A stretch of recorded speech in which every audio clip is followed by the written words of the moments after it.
রাজ্যে একদিকে এসআইআর এর শুনানি পর্ব চলছে, একাধিক হাই প্রোফাইল ব্যক্তিত্বকে ডেকে পাঠানো হয়েছে, আর তার মধ্যে আজ দিল্লিতে নির্বাচন কমিশনের বৈঠক রয়েছে। রাজ্যে নির্বাচনে কত কোম্পানি কেন্দ্র বাহিনী প্রয়োজন তা নিয়ে আলোচনা হতে চলেছে এবং এই বৈঠকে যোগ দিতে গতকালই দিল্লি গিয়েছেন সিইও মনোজ কুমার আগরওয়াল। আমাদের প্রতিনিধি রুমা পাল রয়েছেন আমাদের সঙ্গে সরাসরি। রুমা,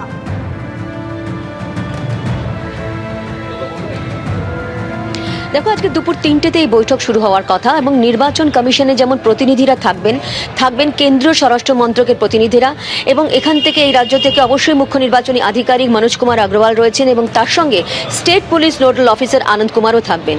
এবং মূলত বলা যেতেই পারে যে নির্বাচন কমিশনের যে দামামা সেটা বেজে গেল এবং সেক্ষেত্রে কেন্দ্রীয় বাহিনী কত প্রয়োজন হবে সেই নিয়েই কিন্তু আলোচনা হবে। এবং সব থেকে বড় প্রশ্ন যে দফা কি কমবে এই নিয়ে কিন্তু জল্পনা রয়েছে।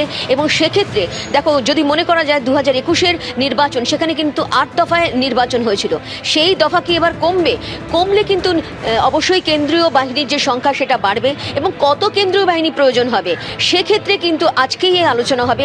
যদিও কমিশনের তরফ থেকে বলা হয়েছে প্রাথমিক এই আলোচনা এবং অবশ্যই এরপরেও কিন্তু আলোচনার কিন্তু আরও হতে থাকবে। তবে এটা ঠিক যে একদম 26-এর নির্বাচনের আগে কিন্তু কেন্দ্রীয় বাহিনী কত প্রয়োজন হবে এই রাজ্যে সেটা নিয়ে কিন্তু আজকেই আলোচনা হতে চলেছে এবং সেক্ষেত্রে দফা কমলে কিন্তু কেন্দ্রীয় বাহিনীর সংখ্যাও বাড়বে।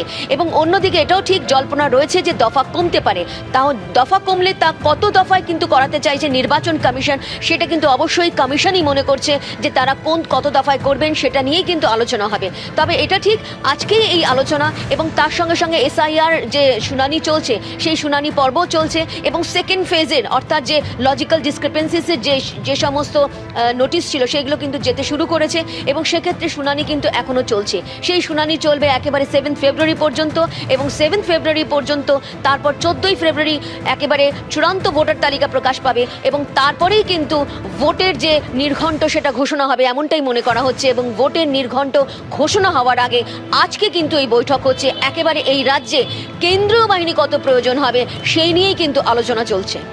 অত্যন্ত গুরুত্বপূর্ণ এই বৈঠক। অনেক ধন্যবাদ রুমা। 1952 থেকে এসআইআর হচ্ছে, ভারতের লোক ঠিক করবে কে প্রধানমন্ত্রী হবেন আর কে মুখ্যমন্ত্রী হবেন, হুঙ্কার সুকান্ত মজুমদারের। এসআইআর এর মাধ্যমে বিজেপি আসলে কি চায় সেই প্রশ্নের উত্তর রয়েছে তো সুকান্ত বাবুদের কাছে। পাল্টা প্রশ্ন তৃণমূলের। সারা বছর খেয়ে মধু, ভোটের সময় এসেছে যদু, আর এই যদু বলছে জনগণকে যা বলবো জনগণ নাকি তাই বিশ্বাস করে দেবে। এখন ভয় পাচ্ছে, এসআইআর হচ্ছে, এসআইআর বলছে বন্ধ করে দেবো। কেন বন্ধ করে দেবো? মানি না এসআইআর। 1952 সাল থেকে হয়, আজকে নতুন হচ্ছে এরকম নয়। কি মনে হয় বাংলাদেশের লোকেদের নির্ণয় করা উচিত যে পশ্চিমবঙ্গের মুখ্যমন্ত্রী কে হবে, না ভারতবর্ষের লোকেদের নির্ণয় করা উচিত? আরে আমরা দিল্লির দালালি করি না, আমরা নরেন্দ্র মোদীর ভক্ত। কারণ আমাদের নরেন্দ্র মোদী 80 কোটি মানুষকে 2029 সাল পর্যন্ত ফ্রিতে রেশন দেওয়ার ব্যবস্থা করেছে। তো আমাদের বক্তব্য হচ্ছে সুকান্ত বাবুরা নিজেই জানেন তো এসআইআর এর মাধ্যমে তারা আসলে কি করতে চাইছেন। আমার মনে হয় তারা নিজেরাও জানেন না।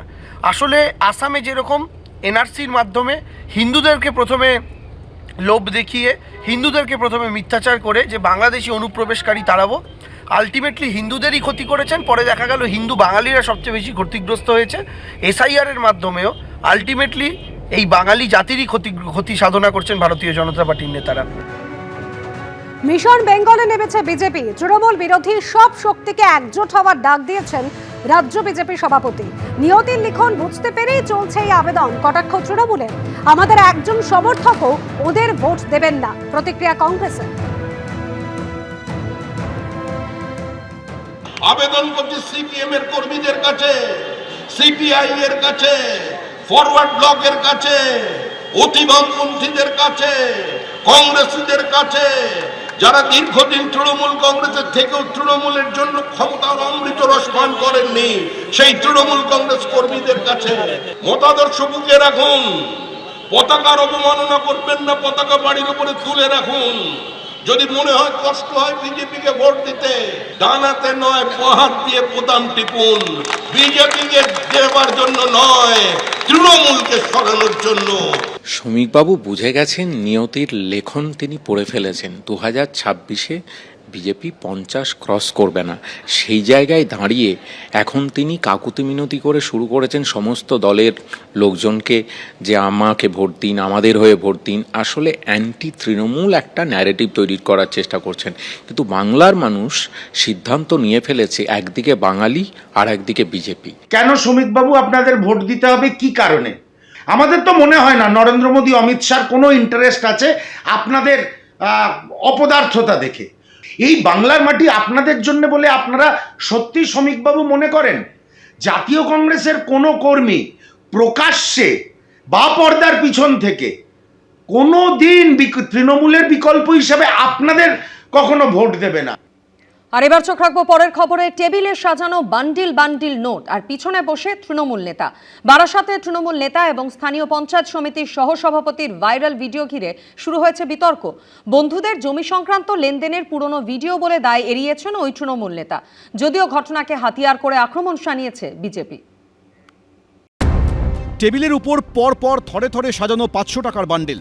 ভিডিওর ডান দিকে যাকে দেখা যাচ্ছে তিনি তৃণমূল নেতা মোহাম্মদ গিয়াসউদ্দিন মণ্ডল, যিনি বর্তমানে তৃণমূল পরিচালিত বারাসাত 1 পঞ্চায়েত সমিতির সহসভাপতি পদে রয়েছেন। টেবিলে রাখা টাকার স্তূপের পিছনে তার মুখ প্রায় ঢেকে গেছে। ভিডিওতে আরেকজন যাকে দেখা যাচ্ছে তিনি রাকিবুল ইসলাম, এলাকার ব্যবসায়ী। এই ছবি সামনে আসতেই তোলপাড় পড়ে গেছে ভোটমুখী পশ্চিমবঙ্গে। প্রশ্ন হচ্ছে, এত বিপুল পরিমাণে টাকার পাশে এই তৃণমূল নেতার ভিডিও এবং সেই ভিডিও ভাইরাল হওয়াতে রীতিমতো অস্বস্তিতে পড়েছে স্থানীয় তৃণমূল নেতৃত্ব। ব্লক তৃণমূল কংগ্রেসের আহ্বায়ক তিনি জানিয়েছেন যে দল পুরো বিষয়টি তদন্ত করে দেখবে যে এত টাকার সামনে কি করে তৃণমূল নেতা এলেন। বারাসাতের তৃণমূল নেতা গিয়াসউদ্দিন মণ্ডলের সামনে অত টাকা কিসের? টাকার পাহাড়ের উৎস কি? এই ঘটনায় অস্বস্তির মুখে পড়েছে স্থানীয় তৃণমূল শিবির। এটা 2022 সালের পুরনো ছবি। মানে আমার অনেক বন্ধু বান্ধব ওই মানে ফের একটা জমি কিনেছিল, সেই জমির টাকা পয়সা লেনদেন চলছিল। যদিও ভিডিওতে যে ব্যবসায়ীকে দেখা যাচ্ছে তার মুখে শোনা যাচ্ছে অন্য কথা। বছর 2 আগের ভিডিও এটা। জমিতে একটা ইনভেস্টমেন্ট ছিল, সেইটা নিয়েই এই টাকাটা আছে। গিয়াসউদ্দিন মণ্ডল ওই জমির পার্টনার ছিল। আমি বসে ওখানে গল্প করছিলাম, কি বিষয়ে লেনদেন কেন হয়েছে সেটা আমার খুব জানা নেই। এই ভিডিওকে হাতিয়ার করে তৃণমূলকে বিঁধেছে বিজেপি। উনি একজন জমি মাফিয়া, ওনার কাছ থেকে এই ধরনের টাকা যে পাওয়া যাবে এটাই স্বাভাবিক, কারণ তৃণমূল আজকে বাংলাকে লুট করছে। এই গিয়াসউদ্দিন মণ্ডল তারই প্রমাণ। দলের যদি কেউ হয় বা বিশেষ করে নির্বাচিত জনপ্রতিনিধি হয়, নিশ্চয়ই দল তার বিরুদ্ধে ব্যবস্থা নেবে। কেলারকে কাজ করে এটাই জানি। টাকার পাহাড়ের সামনে বসে থাকে তাহলে বেআইনি টাকা হবে। প্রকাশ্যে যখন চলে এসছে, যদি প্রমাণিত হয় তাহলে দল তার ব্যবস্থা নেবে। সূত্রের খবর, এ নিয়ে তৃণমূলের তরফে গিয়াসউদ্দিন মণ্ডলের বক্তব্য জানতে চাওয়া হলে তিনি জানিয়েছেন 2023 সালের পঞ্চায়েত নির্বাচনের পর সহসভাপতি পদে এসেছেন। যে ভিডিও ভাইরাল হয়েছে সেটা 2022 সালের। গত ডিসেম্বরে প্রায় একই ধরনের একটি ছবি সামনে আসে উত্তর 24 পরগনার বিলকান্দা 1 নম্বর গ্রাম পঞ্চায়েত এলাকায়। ভিডিওতে দেখা যায় কাঁড়ি কাঁড়ি নোটের বান্ডেল নিচ্ছেন তৃণমূল পরিচালিত পঞ্চায়েতের প্রধানের স্বামী। আরেকটি ছবিতে আবার দেখা যায় তৃণমূলের পঞ্চায়েতের উপপ্রধানের সামনেই চলছে আর্থিক লেনদেন। যদিও ওইসব ভিডিওর সত্যতা নিয়ে প্রশ্ন তোলে তৃণমূল। সেই সব ঘটনার রেশ কাটতে না কাটতেই নতুন এই ভিডিওতে ফের অস্বস্তির মুখে রাজ্যের শাসক শিবির। সমীরণ পাল, এবিপি আনন্দ, উত্তর 24 পরগনা। এবিপি আনন্দ, এগিয়ে থাকে, এগিয়ে রাখে।